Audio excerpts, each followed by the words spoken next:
కొన్ని దశలు దాటితే ఆధ్యాత్మికం చాలా బాగుంటుంది.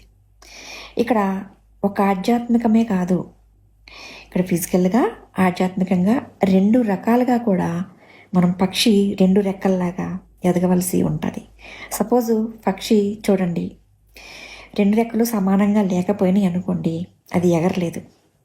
వాడు కిందకి పైకి ఉన్నాయనుకోండి ఒక పక్షి, అది ఎగరలేదు.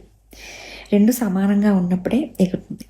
ఎక్కువగా ఆధ్యాత్మికంగా ఉండి భౌతిక అవసరాలను పట్టించుకోకపోతే ఆధ్యాత్మికంగా ఎదగలేము. ఆధ్యాత్మికంగా భౌతిక అవసరాల మీద ఉండి ఆధ్యాత్మికంగా మనం పట్టించుకోకపోతే మనం ఇన్నర్లో ఆధ్యాత్మికంగా ఎదగలేము. ఈ రెండు సమానంగా ఉన్నప్పుడే జీవితంలో మనిషికి ఆనందం, తృప్తి, సాటిస్ఫాక్షన్ అనేవి చాలా ఉంటుంది. అందుకని ఇక్కడ ఆధ్యాత్మికంతో పాటు భౌతిక అవసరాలు కూడా తీరాలి.